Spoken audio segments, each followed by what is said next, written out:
Hey there, Film Buds. Welcome back to the Film Buds podcast. I'm your host, Paul. And I'm Lauren.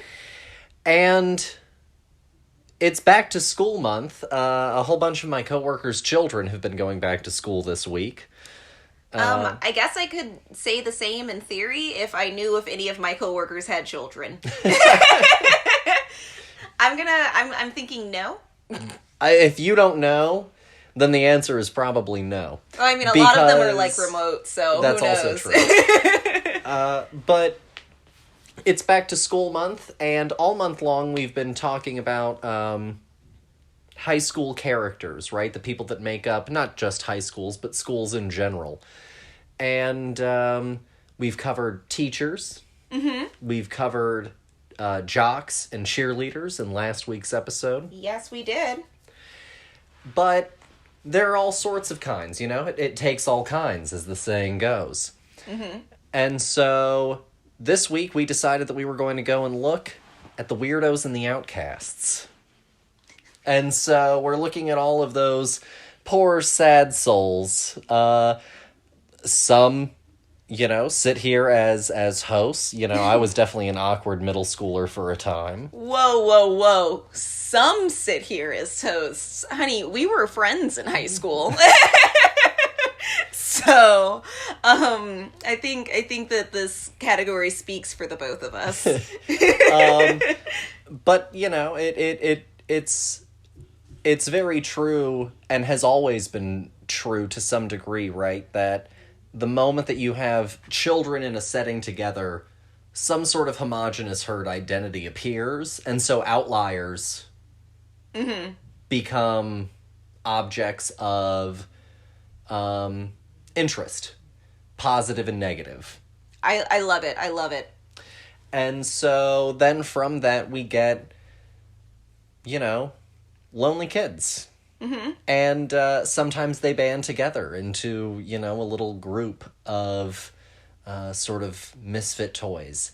And then other times they end up going on to be sad loners that never really quite fit in. And so this whole episode is dedicated to those poor souls that feel like black sheeps inside of their own school community. And, yes, the freaks and the geeks. That's right. But don't worry, the nerds are next week. That's right. That's a different category, though. It's a different thing. You can be a nerd, but have a whole community. Band nerds. Mm-hmm. See? Mm-hmm. Choir geeks. Mathletes. Oh, mathletes. That's right. So, I guess, with that in mind, sort of, you already, I guess, staked out a camp for yourself. What groups do you think that you considered yourself, a part of during school? Well, it was definitely like And it doesn't have to just be high school. Well, I feel like the thing applies to every group of my friends, just because, like, at the end of the day, I don't know if I technically have anything in common with people who are athletically gifted. Like, in any capacity. I even had a roommate for a time in college that was a soccer player. And did we hang out? Absolutely not. We even had the same name. And we didn't hang out. She just wanted to be my roommate after my roommate went to a different dorm because of the fact that the girls next door to us were other soccer players. And they could be besties through the wall. And it was just me. It was me hanging out. So, no, I guess I've always kind of considered myself a little bit like an outcast. I guess I'm not like a cool outcast. I don't think, like those James Dean, Rebel Without a Cause. Yeah. No, not at all. I don't have that much energy. And see, it's exhausting to hate the world so much. I know, because I do. I'm sorry, your face was perfect. But yeah, no, in high school, like, I wasn't really a part of since we went to an art school, all of the stereotypes were kind of shifted a little bit. Like, we didn't have cheerleaders. We had the dance girls. Yeah. We didn't have jocks and cheerleaders. We also did have, the sort of stars of the show. Yeah, we had the cool musical theater people who were like royalty at the school, and then we had the dancer girls who were like the prettiest girls in school, and they got to run around school in ridiculous We did have outfits. the sexually active band nerds. That one stuck. Well, yeah, again, art school. But, you know, at the end of the day, like, I wasn't one of the popular musical theater kids, even though I was in musical theater. It was a shock to everyone when I got a leading part in anything. It was amazing. I hated auditioning, still do. It gives me the willies. I'm always terrible. But yeah, no, like, that was kind of like, our crew was just this group of misfit toy kids who found comfort in their collective weirdness. Kind of like the kids from Stranger Things, except minus all of the spooky stuff and add more music to it. You know, really, that was it. I was a music nerd. Fair enough. I guess back in like elementary school, the very first school that I went to, I ended up being relatively well known, if only just because it was also a small town. You know, it was a mining town. Mm-hmm. The largest part of the population that came and went seasonally was the college, and so that's fair. You know, it was easy to be recognized in a town like that, and I was a part of a group of 4 friends, and one of my friends' dad was like a gadabout town of a sort, you know. He was a well-known guy. He was a pillar in the community. And so I ended up being more known than I certainly ever realized I was. I remember one of the memories that I have from right before I left that school was like a first grader knowing who I was. I had no idea who this kid was. That's how I felt senior year of high school, when like 6th graders were like, "Hey, Lauren," and I was like, "Who are you?" Yeah.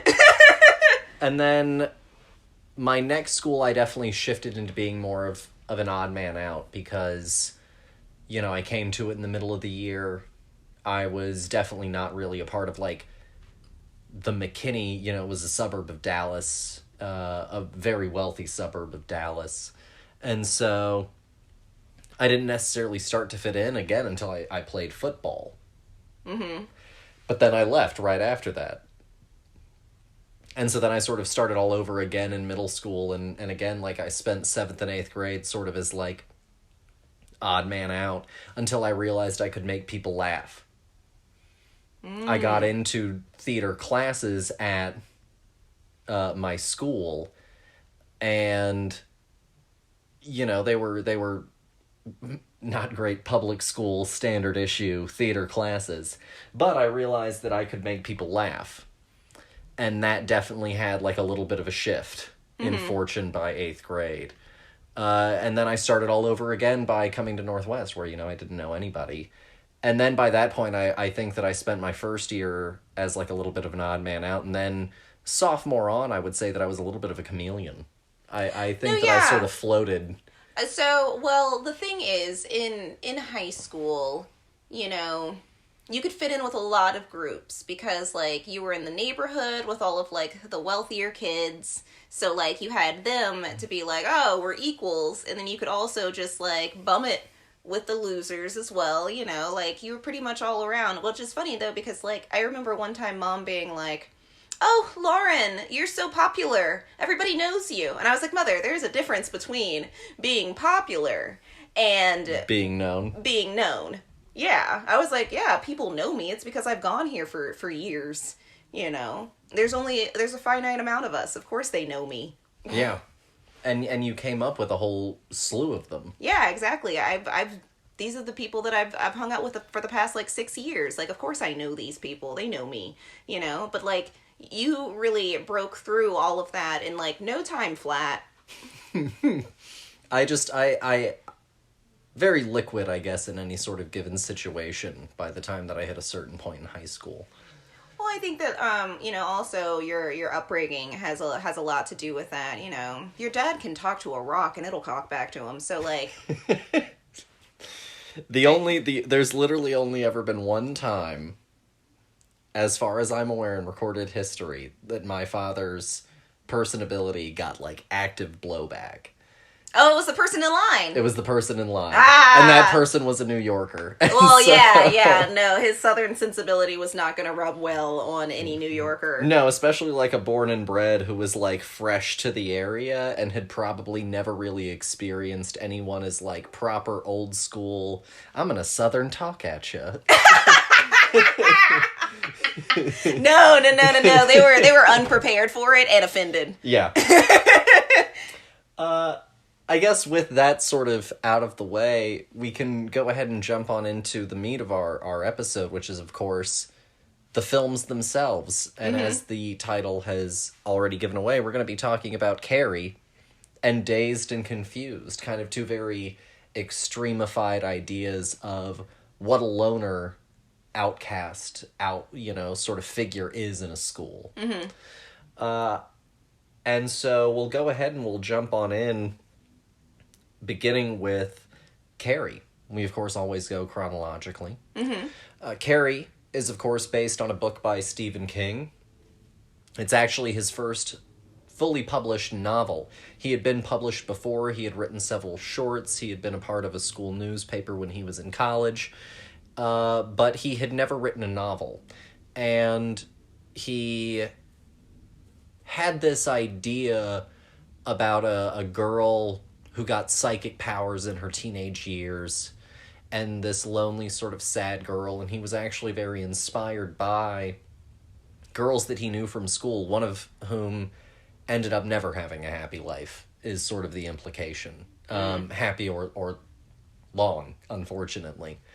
And so he wrote about half of it, hated it, chucked it in the bin. His wife picked it up out of the bin, read it, and urged him to finish it. And sort of the rest is history. It ended up being sort of a blow-up success. It then immediately, sort of very quickly thereafter, got picked up for film rights. He had had a few books published by that point, but it was a pretty quick turnaround from Carrie the book becoming lightning in a bottle to Brian De Palma, one of the film school brat generation filmmakers up there with Lucas and Spielberg, etc., landing on this movie and jumping into making Carrie. Sorry. I just had a thought. You were like the film school brat. I was like, what is this generation of filmmaker going to be called? The YouTube sensation? Like, how are we finding new talent? But, We'll have to wait 20 years to really get a good grasp on that. Yeah. And so, for a little bit of background on the film Carrie, it was released November 16th, 1976. It's an hour and 38 minutes. It's rated R. It had a budget of $1.8 million, and it made $33.8 million. Wow. It is directed, like I said, by Brian De Palma. It is written by Lawrence D. Cohen. It stars Sissy Spacek as Carrie, Piper Laurie as Margaret White, Amy Irving as Sue Snell, William Catt as Tommy Ross, Nancy Allen as Chris Hargensen, and one Mr. John Travolta as Billy Nolan. And it's got PJ Souls in it. Also that. But what a bit part. No, yeah, but she's in it. She's there.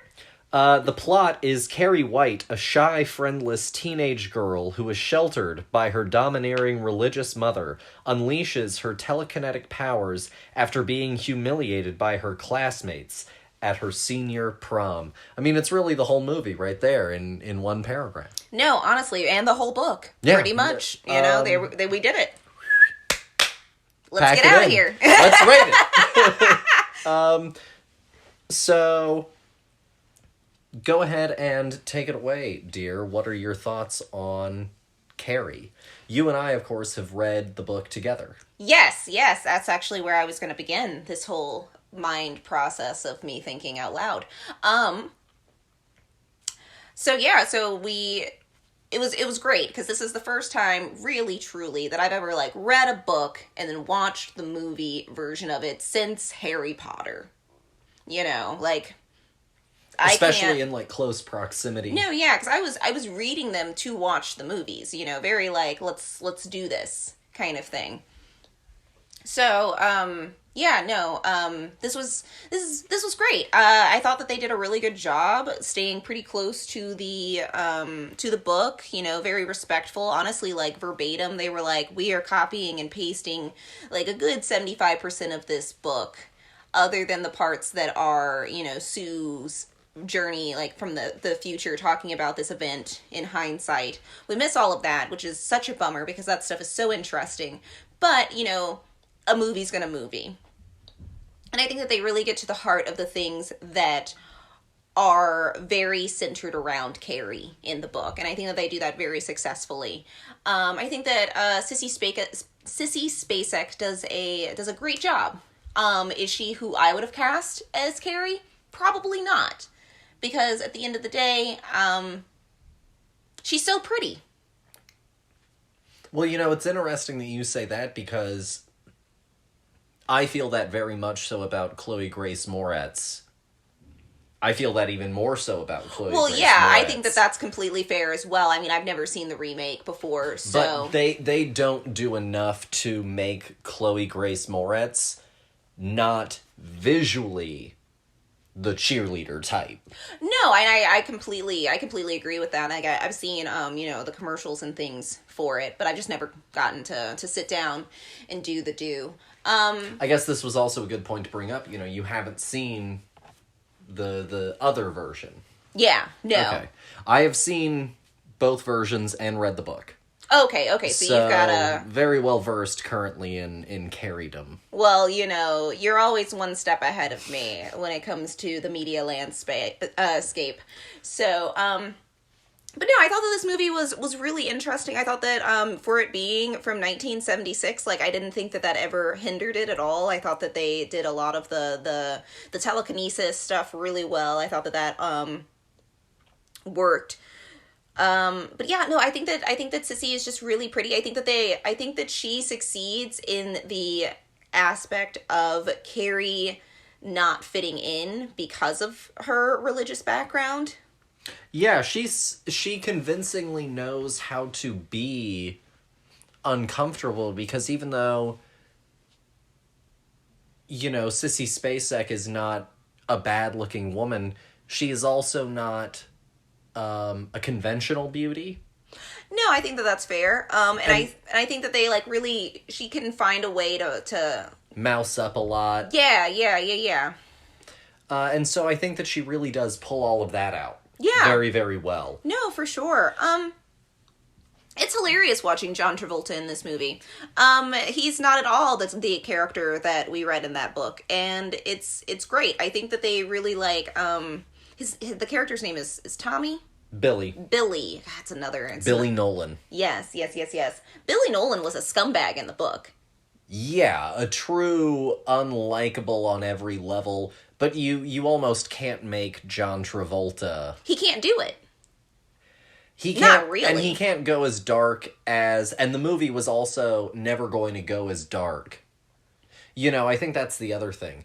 Even though this movie is very fresh, and even though it is still the 70s, I don't think that this movie was ever going to really commit to some of the bleakest parts of the Carrie book. And actually, I think that brings up an interesting point. I think sometimes the reason that King adaptations fall flat is that people aren't willing to take the full bite. I think that that's fair. I think that that's totally fair. Because at the end of the day, I think that this movie was, like, missing something for me. It's very good. It's better than the new one. It still isn't a perfect adaptation, and I do agree with that. And I know that that's, like, a very controversial opinion. This is definitely considered one of the best adaptations, and it is. You know, like, if we really weigh and measure stones on a fucking scale of the quality of King adaptations, there's probably more to bin than to save. No, yeah, but... It's not perfect. No. And there's room for improvement. And I think that part of the reason for that is that everyone does know the Carrie story. Yeah. The problem is no one, or not enough people, have read the Carrie book. And the real meat of that story is simmering tension to the known outcome. Mm-hmm, mm-hmm. You start knowing that a crime happened. An explosive crime involving Carrie White. And then we start with Carrie's story, and we travel through her and Sue's perspective, and we build how a crime boils, sort of. No, yeah, because we're starting from two different points, you know. With Carrie, we're starting at the beginning of the story and going in a beginning to end fashion. Where with Sue, you know, we're doing the same thing, but we're doing it in hindsight, so it's all of this, you know, like, all right, we're going to start at the beginning of the story, but it's now knowing that all of these dominoes are going to lead exactly to here, whereas Carrie is just living. Mm-hmm. And with that in mind, the book is constantly setting up things that you as the audience, when you're living them through Carrie's perspective, might seem innocuous or might seem like good things. But we already know that there's doom fated. No, and yeah. so then it's also this question of how does it work? It's almost a little bit of a mystery. Mm-hmm. How does it fit together? What's the breaking point? How does it go so wrong that we get to this little mousy girl choosing butchery? Yeah, choosing to annihilate her entire class. And, you know, basically anybody who was attending that prom. And I think this actually also I think that this gets me into an interesting point. I think that's what makes Carrie the book a very successful bullying story. Okay. Is that we know where the bullying ends. Let's look and see what the fracture points are. Mm-hmm. You know, we can really examine the acts that were critical. But then also, because we get Carrie's perspective, we essentially get the truth, which is that we think it might just be these singular acts, but really it's been everything from every subtle action, even more so than the big ones. No, I think that's all really fair. And like I think that the movie is just it's So I guess I don't want to sound like an asshole. But like I think that this movie is like a really good like I'm going to take this part and this part and this part and this part and then they stitched it all together and I'm then going to cut it to the bone. Yeah, I'm going to make it as bare as possible that still tells the story effectively, and that's going to be that, because I think that if, you know, because also we don't get as much time with Carrie as I would like. I honestly almost want the entire movie just to be, if we're going to cut it down, I want it to kind of almost all entirely be from Carrie's perspective until we get like the little blips of like Chris Hargensen, you know, going through her deal. Well, I think if I'm going to really cut the story to the bone and keep it to only a few perspectives and keep it a feature runtime, because if I just keep it Carrie's perspective, I'm not sure I hit movie length. I mean, I think that that's fair, but I think that we miss out on a lot of things that Carrie does. I'd keep it Carrie and Sue. I think that that's fair. Carrie and Sue, two paths that meet in the climactic moment. Because that's the other thing that I think really fucked up, if I'm being completely honest, this movie, is the prom scene is good, the aftermath is a total fuck up.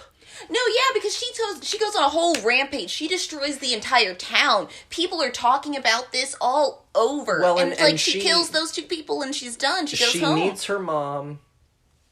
She goes home almost first. Mm-hmm. Then has the confrontation with her mother, then realizes that she has now officially run out of safe haven, turns back out into the world, and then is almost like a wounded animal moving toward the final moments of life doing whatever they can in those moments to do anything. Mm-hmm. And she spends herself completely raw. And that's the other thing that's so heartbreaking about that one versus this one, is she almost kills herself in the exertion of doing all this. It's not just the literal physical damage that has now been done upon her throughout the night. She has also just completely spent everything that she had through all of this massive outpouring of years of heartbreak and repression and suffering, and then she dies in a fucking parking lot. Well, and yeah, the only instead of holding her mother as they die in their collapsing house. And the only person that is there to absorb it is Sue. And also because of Carrie's last little moments of power, Sue knows what she's feeling. Mm-hmm. Through that connection. And that's so fucking heartrending. And I think that that's where neither adaptation has really gotten it right, is I think that, like, Carrie is so much of the beating heart, but Sue is the person that is meant to be the vessel. She's the town crier. She's the one that goes and carries the banner. Mm-hmm. After this person, this entity is gone, She's the one that now has to carry the weight of what Carrie White's life was. Well, yeah, not only that, but also the effect of Carrie in this one moment of Carrie's life, affecting this entire town, and her being a survivor who witnessed this, this entire thing. Because also, like, not everybody that Carrie takes out is someone who is bad to her. No. But at this point, she's done. Yeah. She's this heartbroken child, because even, like, when she does go home and she's like, this is my place, and then her mother monologues at her, and she realizes that the only person who was supposed to love me has never loved me, and it's this whole entire climactic effort, and I just didn't feel that in this movie. It's like, whereas Gerald's game has every tooth for the bite. Yeah. By the time we get to the end of this movie, it almost feels toothless. No, yeah, I was kind of like, okay, and now it's over. Pet Sematary had a much harder hitting ending for me. Yeah, but I think because they probably stuck closer to the source material. Yeah, Mary Lambert was very dedicated to sticking to the source material. And again, this one is doing a really good job, and I think that it's almost there. Yeah, but it's just at a certain point it's not scary. Yeah. Let me ask you another question real quickly before we rate the thing. Okay. Do you consider Carrie a school shooter story? Yeah.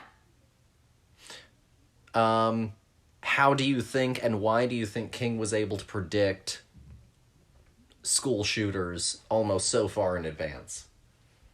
Because I think that he is an observant person. I think that he has seen people be treated so poorly, and, like, a natural response is, until you can't take it, you gotta do something about it. You gotta fight back. You gotta stand up for yourself. And for some people, that is that. The only way that I can ever defeat this bigger force than me is with a bigger force. And, and ending up taking that into such a drastic light is obviously not the answer at all. But for some people, when you've been pushed to just your breaking point on every level, to the point where you result in that, there's clearly echoes of this throughout our entire, culture. People going postal. Yeah, exactly. And it's the same kind of concept, not everybody is doing it for some kind of radical thing. Some people are just fucking tired, and it happens all the time, and that's the sad part about it. But I think that King, as a person who's writing about people who are broken, most of the time, I think that he could see it. And, you know, Carrie is about people that he knew who had hard lives.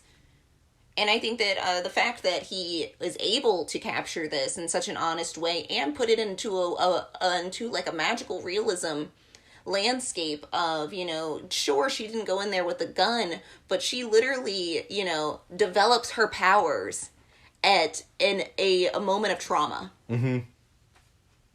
Well, and I bring that up also because Carrie comes out 70s. Then he goes on and under his Richard Bachman pseudonym writes Rage, which is truly a school shooter story. And so he wrote two of the most probably prophetic, you know, pieces of modern fiction in relation to what was to come. Well, yeah, but also, you know, at the time when he's writing this, you know, you have to look at the landscape of the world at that time. The 70s was a hot time for a lot of, you know, political issues. Upheaval. Yes, yeah. Unrest. And he was also a teacher, and he, I'm sure, saw how poorly people could be treated, and I'm sure he remembered back to when he was a student and was like, oh, wow, even in all this time, students still aren't treated better by their peers. Exactly. They're still the same mean spirit. It's baked into our DNA. It's this hunt or be hunted mentality. Mm-hmm. There's not the safety at place. Yeah. No, because like at the end of the day, you know, every time we try and build back up the safety net, you know, some group comes by and says, no, we don't like this. Mm-hmm. And so then we have to start all over again. So it's a cycle. It's but I think that that's why he is tapping into this so effectively, is because not only he was probably a victim of bullying himself. Yeah. I mean, it's the first thing that he wrote about publicly as a book. Yeah. You know, bullying is a hard topic.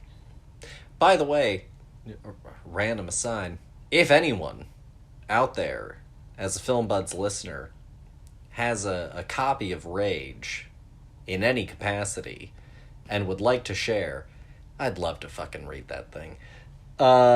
It's one that he won't publish anymore. It's hard to find.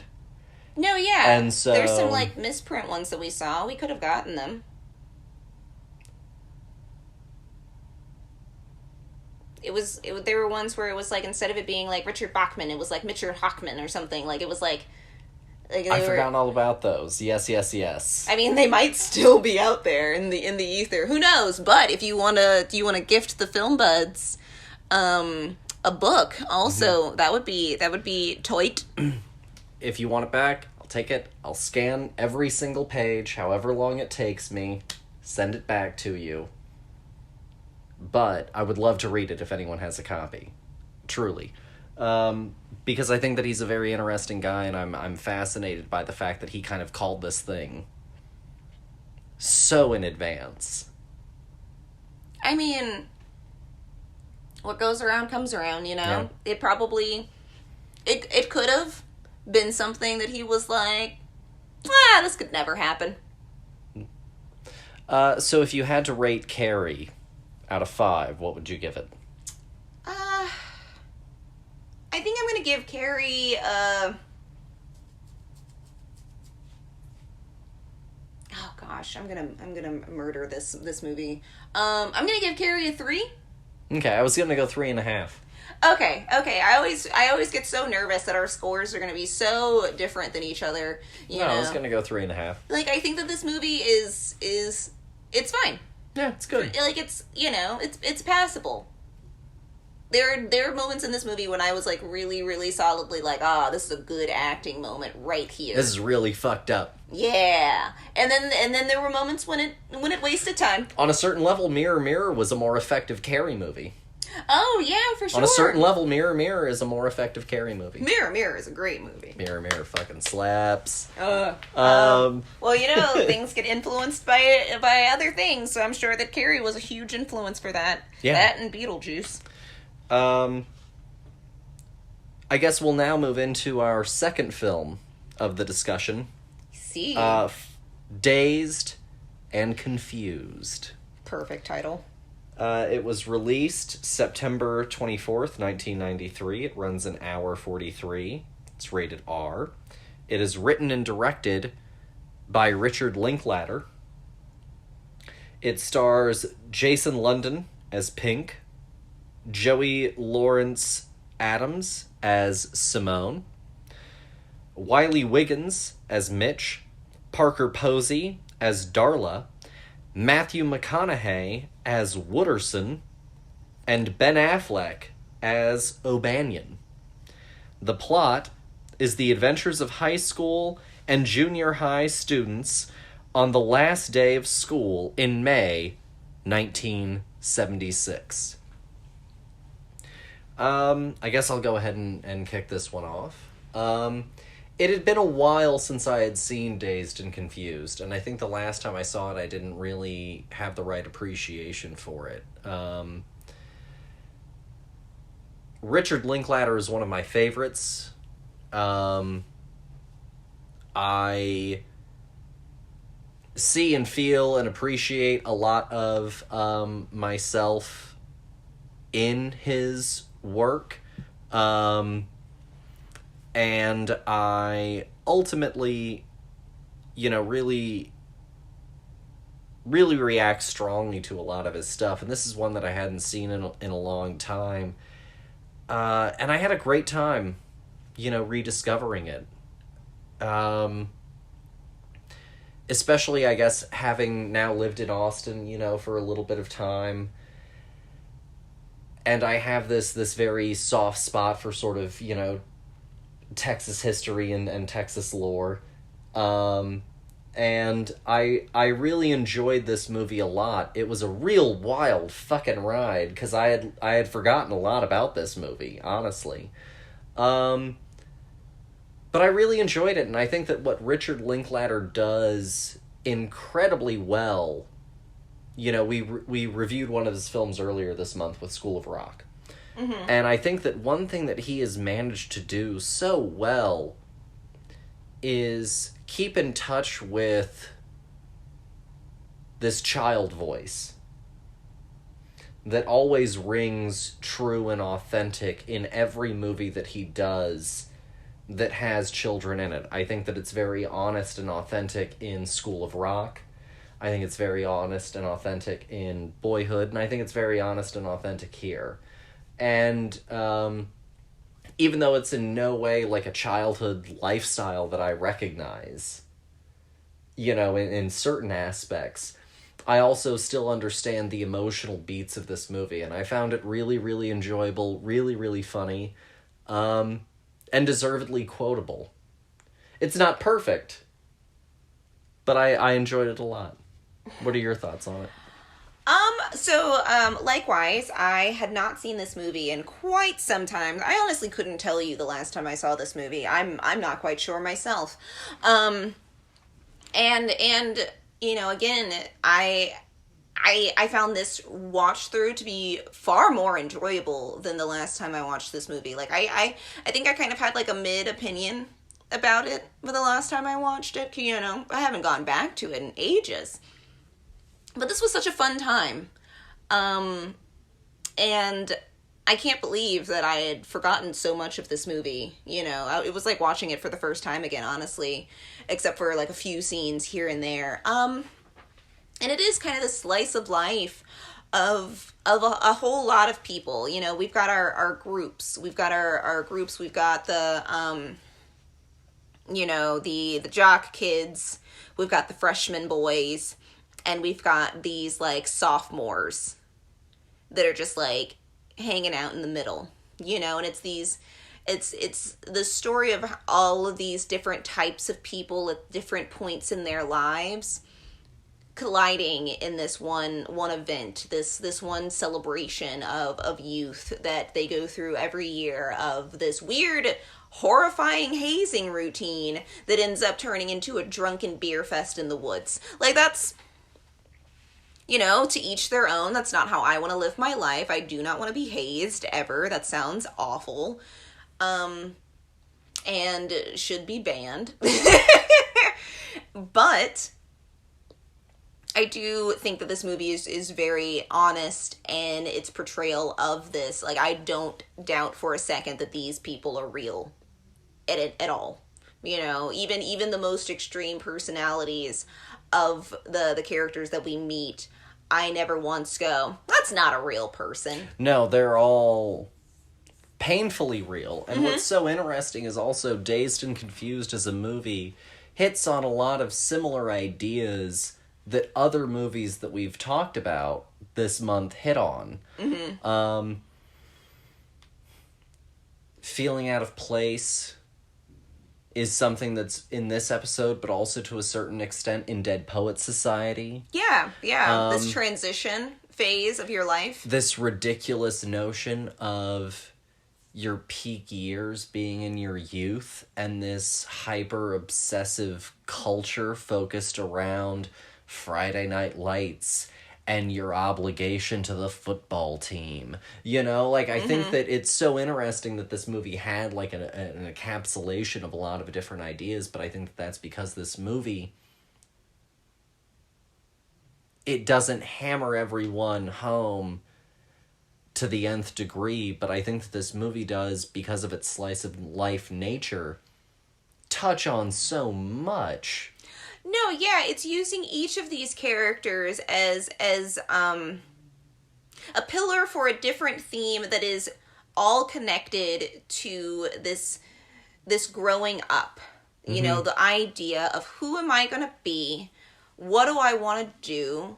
You know, in every year that goes by, am I that much closer or that much further away? You know, and it's all of these people who are doing a lot of, you know, personal check-ins in this film. You know, we've got the kid who can't possibly be embarrassed by some asshole and makes an entire plan that he's gonna fight him, and that's gonna be how he wins back his honor, like frickin' Zuko or something, you know. Or we've got the young lovers who are touching the entire movie on this idea that they both like each other, but by the end we finally step over that threshold, and you know, it's love, it's you know, it's anger, it's fun, it's learning about yourself, it's about, you know, ideals, it's about who you want to be in the eyes of others. You know, we've got this football player who everybody else has signed this paper and everybody else says that it's stupid, but the principle behind the paper he can't agree with. And so do you really want to sign something that you yourself are never gonna truly abide by? You know, and what that means, and this struggle that he has this entire time of trying to figure out, is letting go of my morals for this one thing worth it or not for me? You know? Well, and also, you know, he's almost so competent with football that he's complacent to the point of boredom. Yeah. That he's even questioning why he's doing it. No, yeah, and he's very come much around like to this Hamlet. idea of, am I only doing it because of the societal perks? And could I get these same perks doing something else that might make me happier? Yeah, you know, it's this kid battling with, you know, depression. And, you know, you've got young Mitch, who is the subject of this bullying, doubled down upon because his sister made him a target. And he is also an awkward, odd kid. And he blossoms under pressure, you know? He truly steps over a threshold into a different kind of Mitch by the end of that movie. Because, you know, all bets are off, and what else do I have to lose at this point after being, you know, literally paddled to the point where I couldn't sit? You know, what's the worst that could happen now? You know, it's literally took that the football player acknowledging him and being nice to him, that was the spark moment. Because after that moment, he kind of has this like, okay, I've got somebody in my corner, and that's a huge thing. To feel validated by another individual is a huge thing. We're social creatures. Feel protected, feel safe. Yeah. Because that Pink makes himself a safe character. No, for sure. He's approachable. He likes to talk with people. He wants to know how you're feeling and your deeper thoughts, instead of just having, I don't really want to talk about football right now kind of mentality. And I think that this movie does a lot of interesting things with a lot of different characters. Everybody is going on a different journey, and no one's journey is the same, but they all make it to their journey at the end. And we get this like almost like cards. We've got this deck of different story outcomes that are all completely relatable, and also this could be you. Yeah. You get to try on a lot of hats with these characters. No, absolutely. I guess with that in mind, why is it difficult to balance an ensemble? It's like juggling. You can throw one thing up, and it'll come down. And that's the one thing that you have to focus on. And that's it. And it's easy. Add two things. Okay, a little harder, but I have two hands, so that's fine. But now you get to more than two. You have to time manage. You have to figure out the right balance of where are they crossing? Exactly. Am I having multiple different disparate storylines that never touch over each other? Then like, what's the story that I'm trying to tell you? Because at the end of the day, there still has to be some kind of theme. And am I giving one person more attention than another? And then does that completely dissolve the fact that this is an ensemble piece when I start to have now a main character? And like, we do have main characters, but like everybody is like on stairs almost in this movie, where you're on like chorus risers. Where like there are some people who are definitely higher up on the risers than others.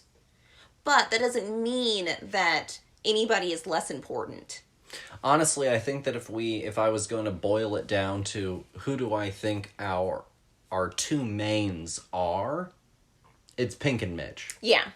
If I really whittle this thing down, who do I think are the cores? It's Pink and Mitch. Because they're also kind of the same person. I was about to say, I think that they're almost different modes of Richard. Mm-hmm. I think that one is senior in high school, Richard Linklater. And the other is freshman in high school, Richard Linklater. Yeah. And I think that that's definitely also kind of the energy that you're getting off of both of them. I really have nothing but the utmost respect for him. I think that he is so talented, and I think that you're so right about the ensemble, and I think that that's... He does a great job of character balance. Yeah. Everybody, at the end of the day, everybody gets a moment. Everybody has something to do. Mm-hmm. And I have been in shows where I was in an ensemble where I had nothing to do. Where I had to make up business for myself the entire time. School of Rock, literally everyone in that little class had a moment, had something to do. At least a line, at least a exchange with Jack Black. Everyone. Yeah. And I'm sure that, Richard was probably like, oh, crap, I haven't done anything with whatchamadoo over here. All right, how do I organically bring this person more forward and give them a moment to shine in this? Because we are only as strong as our weakest player. So if we can bring everybody up, then we are all up together. Mm-hmm. You know what I mean? And I think that ensemble pieces are fantastic. You really also have to have a good group of people. Mm-hmm. Not every ensemble show is going to work. Yeah. Because it's a balance. It's a balance of talent. It's a balance of a whole lot of different aspects. No, absolutely. And yeah, like, I think that that's such a skill, though, is being able to create a good ensemble piece. Like, like I said, juggling one ball is easy. Juggling two balls is not bad. But, like, the moment you start to stretch even your mental capacity to figure out, to write this thing down, and I always imagine it being, like, people, serial killers in CSI, when they go into their house and they've got all these strings and things pinned all everywhere. That's how it is. Yeah. And, like, not only am I having these people interact, but why? Yeah. Why do I have any of my characters do anything? It's hard. No, for sure. Two other real quick questions. Mm-hmm. How do you feel like it did recreating the 70s, especially after watching a movie from the 70s that was contemporary? With Grease? With Carrie. Oh, Jesus, sorry. I was like, what are you talking about? I think that it did a good job, honestly, with keeping it very authentic and honest. Like, you can tell that he's looking back on his childhood, and it's not like a caricature of the 70s. Mm-hmm. And I think that that's really important. It feels very lived in. Instead of, like, how people nowadays think the 80s were. That's fair. I guess also off of that, the movie does not have any score. There is no composer in the film. No. Everything is sourced music from the time. Mm-hmm. How successful did the soundtrack work for you as a replacement to a composition? I found it distracting. I'm not gonna lie. Because every time that a composition moment would come in, you were suddenly just hearing acutely aware of, like, a tune that you knew. Yeah, because there wasn't just, like, any ambient sound. Everything always came in full force, like, with a music cue. Yeah, look at me. I'm a popular song of this time. Like, and at the end of the day, it would be one thing. Found my point.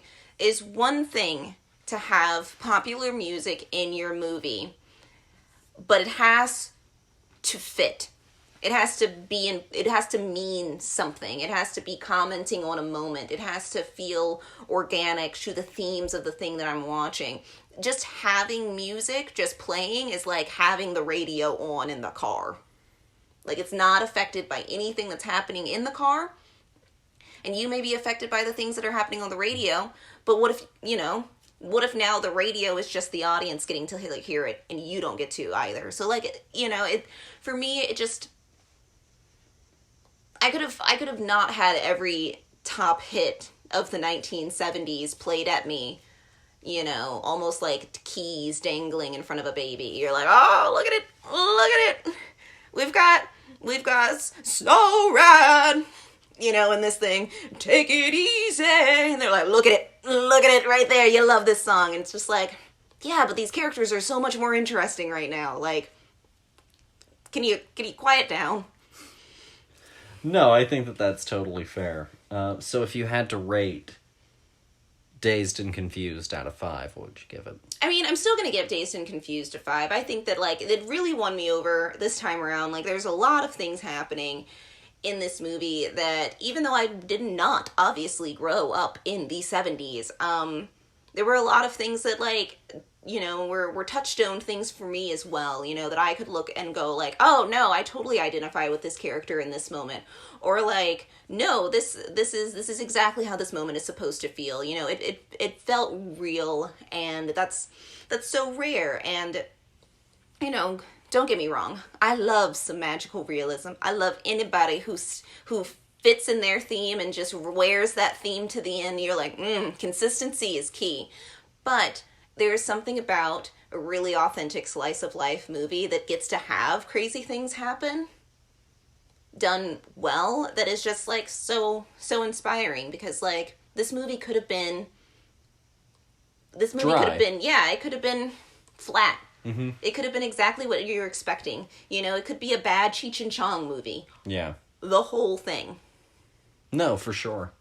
I'll go with a 5 as well. I was really happy with this one. I was really impressed with what he did. I think it has a good heart. I think that it's got a good head as well. I think that it knows how to craft a story. And I think that the cast does a tremendous job across the board. I don't think that anyone for me is really falling behind in any capacity. No, yeah, for sure. And I think that this movie, it's really hard to find honesty in characters in a true sense, because at the end of the day, we all have good and we all have bad in us. And I think that this movie does a really great job of balancing, even when our characters, our good characters, they do some shitty shit sometimes. Yeah. And because that's normal. That's human. Mm-hmm. A Pink is totally making out with a girl who's not his girlfriend in the woods, and he is not plussed about it at all. And he keeps moving on with his day, and nobody confronts him about it. And that's crap. Mm-hmm. But at the end of the day, do I hate him? No. No.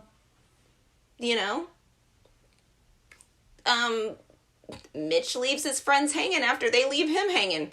Do I hate him? No. No.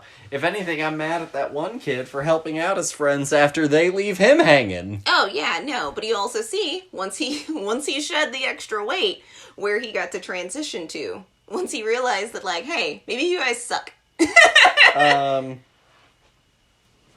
Moving on. Mm-hmm. We'll discuss very briefly what we're watching. Lately, all that we have watched, really, we did watch Elvis. And we watched Grease. Grease was fabulous. Every time. Really, really warmed me up. I hadn't seen that movie in a long time. It was such a familiar favorite. It was very comfortable. Yeah. I absolutely love Grease. Elvis was a blast. Really well-crafted biopic. Very Baz. In the best possible way. And Austin Butler gave, for me, honestly, I think what's maybe one of my favorite performances of the year so far.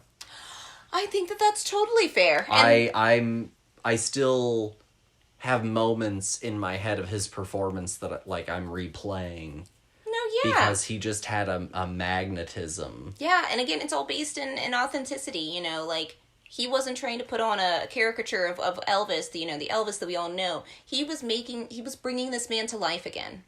He was giving it his all, and you see it so much, especially in the musical performances.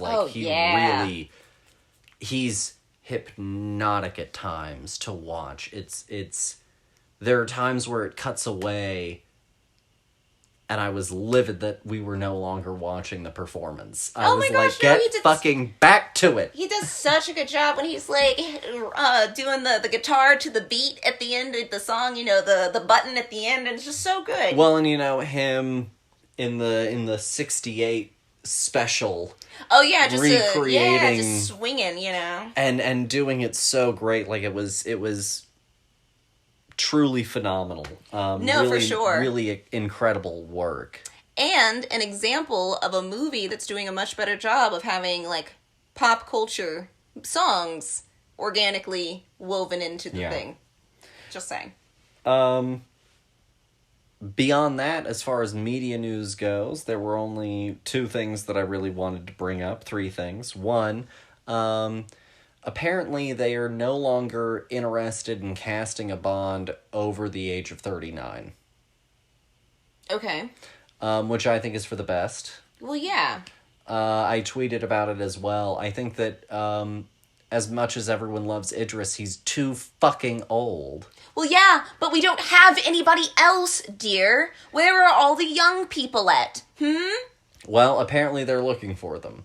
Well, they can keep looking because the oldies are going to be like, I'm still good. They're going to fucking put Tom Cruise in the part. No, they're fully putting a kibosh on... This was a new report that came out. They are not at all interested in casting anyone over 39. I'm going to be Bond. Everyone over that age point is thrown out. They've really given it a lot of thought, and they have decided given the scheduling of a Bond film, especially in today's day and age, that they need to go younger. And so they are looking for someone in their 30s somewhere. Fascinating. This is going to be the youngest Bond we've had in a while. Almost ever. Kenya Barris is now doing a remake of The Wizard of Oz. So you're saying The Wiz? No. As one Twitter user I saw make the joke say, he is doing biracial The Wiz. He's doing colorblind casted The Wiz. Yeah, essentially. It's just he's doing a remake of The Wiz. Or of The Wizard of Oz, not The Wiz. But he's ignoring any sort of racial lines, and he's trying to spruce up the story and modernize it, but he's not remaking The Wiz. Okay. I mean, like... A rose by any other name? I mean, kinda, because also, Horse of a Different Color is the other one that I was thinking Yes. That's the Wizard of Oz one. Mm-hmm. You know? The Horse of a Different Color is literally one of the... It's... Yes. Anywho. We've done so many different versions of Wizard of Oz. It's almost like becoming Cinderella at this point.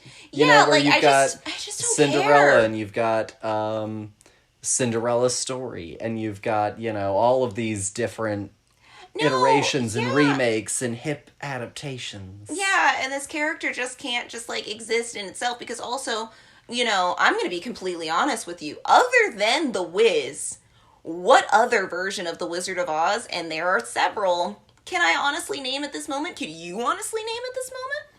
Oz, the HBO show that was set in a mental ward. Ooh, Oz the Great and Powerful. That one that had, James Franco and Mila Kunis. Yeah. That movie was terrible. Mm-hmm. And they keep doing it. I just don't care. No, that's fair. I'm so itching for new content. I can just watch The Wizard of Oz. It's my mother's favorite movie. No, that's fair. Lastly, Ezra Miller has checked themselves into a mental health facility, citing, quote, complex mental health issues. Good. We will see what comes of that. What's interesting is that announcement literally came days after it was reported that Warner Brothers was trying to figure out Discovery now, was trying to figure out what they want to do with the Flash movie. Oh, shit! So Ezra was like, fuck, I need to clean myself up! Potentially, because there's apparently a chance, especially due to the fact that it was recently announced that Ezra Miller is wanted by the law in Vermont, I believe. Of all states. For burglary, I want to say. Burglary, breaking and entering, something like that. I'm going to write a book about crazy celebrities, and Ezra's going to be in one, and Armie Hammer. And so... and Jared Leto. There has been a whole conversation about whether or not they think the film is financially viable. And here's the other issue. Here's what's also probably really hurting the movie. Mm-hmm. It was supposed to be a reset movie for the new and improved DC EU. And they can't start out here if it's gonna tank. But the other problem is that Michael Keaton's Batman was going to move on to be a part of the Batgirl movie that they canceled. Well, so this is almost setting up a movie that isn't going to happen. So they've got a lead that is potentially box office poison, some plot elements that are potentially no longer relevant, and on top of that, the Snyderverse is dead. It's never coming back. So, the question is, do we keep it or do we ditch it? The answer is throw it all away and start over. The truth is, this is a cursed fucking movie, and it has been since the day that it was announced. It has gone through so many directors, so many writers, so many plots. It is cursed. It is a cursed movie. I don't know who cursed it, but someone literally put a fucking hex on this movie. Someone got in a pentagram, Whoa, sacrificed whoa, an animal, whoa. and cursed this movie. Not just this movie, but the DC comic franchise entirely. They have not had a good actual break in their entire existence. Name me a handful of movies that were actually successful that had DC characters in them that weren't cartoons. I mean, from the last few years? Yes. Okay. Like Shazam. So their most successful movies of the last decade have been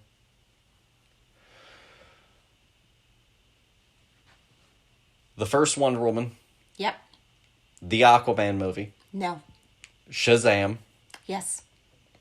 the Batman, Yes. A student right there. Joker. No. I didn't tell you what's good. I said what's been successful in the last decade. Baby. Making money in the box office is easy. An Alvin and the Chipmunks movie can make millions of dollars in Joker the box has office. Oscar Gold. I don't Walked home with Oscar Gold. I don't care. People don't watch the movies that they're supposed to be voting for. I don't care that somebody went, "Oh, I know that name. Oh, I'll vote for it. It sounded good. I just never got around to watching Joaquin." And so those are probably their most successful things from the last decade. Yeah. Now see how many movies they've put out. Fair. Their entire model is, we'll plan later. No, that's true.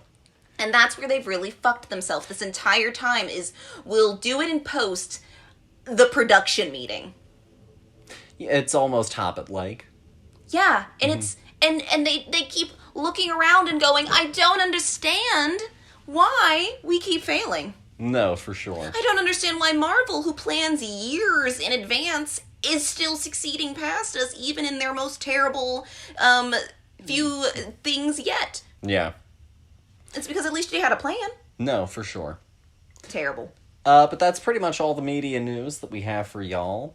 Go and sign up for the newsletter. It is going out at the end of the month.